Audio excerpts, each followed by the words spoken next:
It's the start of a new year, and a lot of people toasted the new year with something bubbly. And if you're keto or carnivore, you might be thinking, wait, is this about to kick me out of ketosis, ruin my fat loss, or make me wake up afterwards feeling like my mitochondria got jumped in a parking lot? Let me set the scene.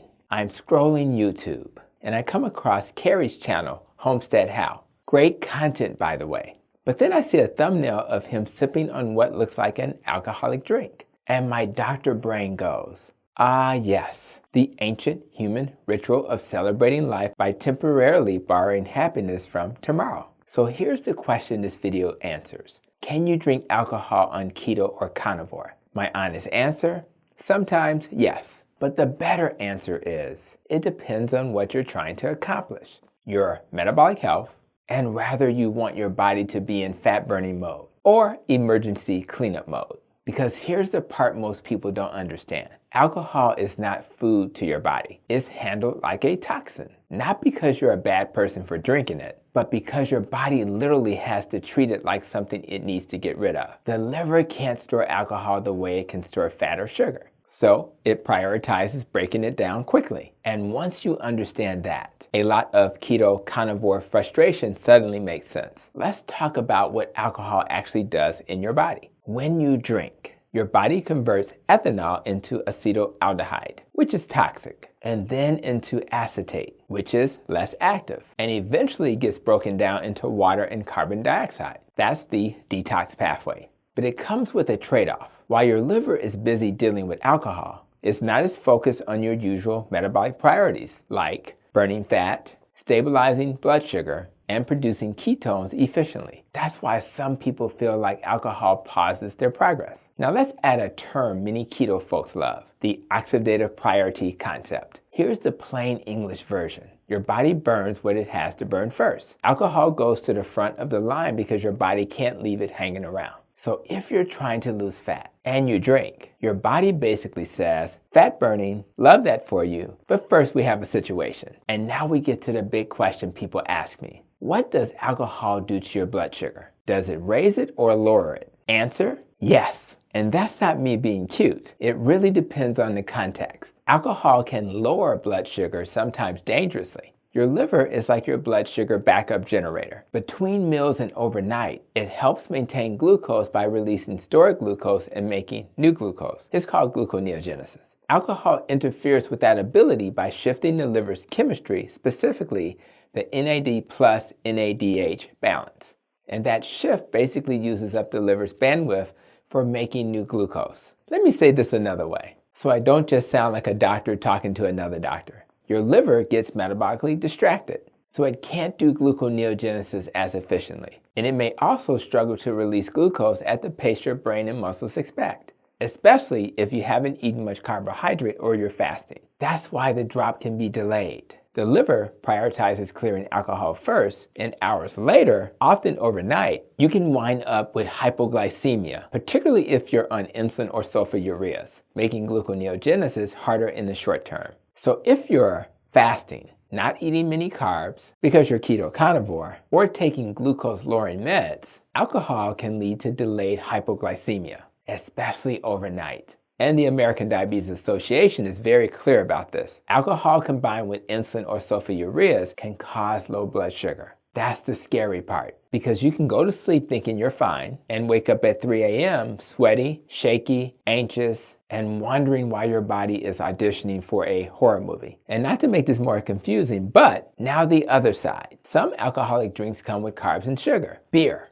sweet wine, cocktails, mixers, syrups, juices, holiday specials, and anything that tastes like liquid cupcake. Those can absolutely raise glucose and insulin, making it harder to stay in ketosis and harder to lose fat. And even if the drink itself is low carb, alcohol can lower inhibitions and raise appetite, turning a quiet evening into a snack apocalypse. So for blood sugar, alcohol is like an unpredictable coworker, sometimes helpful, sometimes chaotic, always requiring supervision.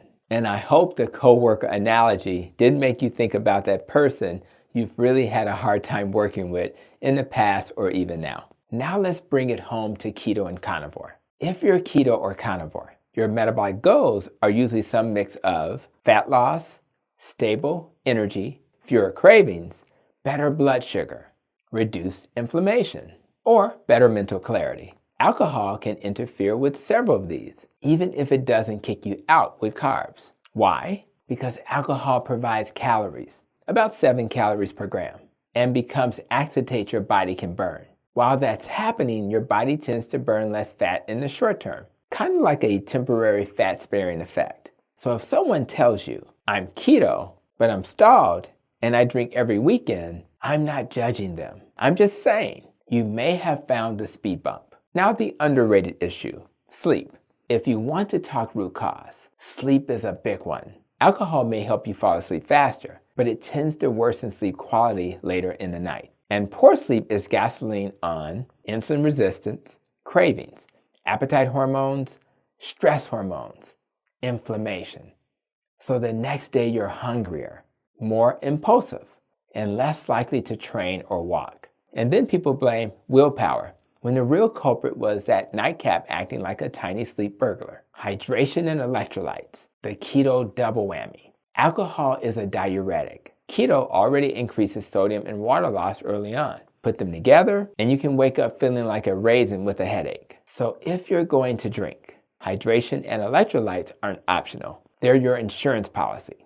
Now let's get practical. If you're keto or carnivore and you choose to drink, here's how to do it with the least metabolic drama. First, decide what you're actually drinking for. If it's celebration, connection, tradition, cool. If it's stress relief, emotional anesthesia, or I can't relax without it, that's a different conversation. Same beverage, totally different root cause. Second, choose the cleanest options.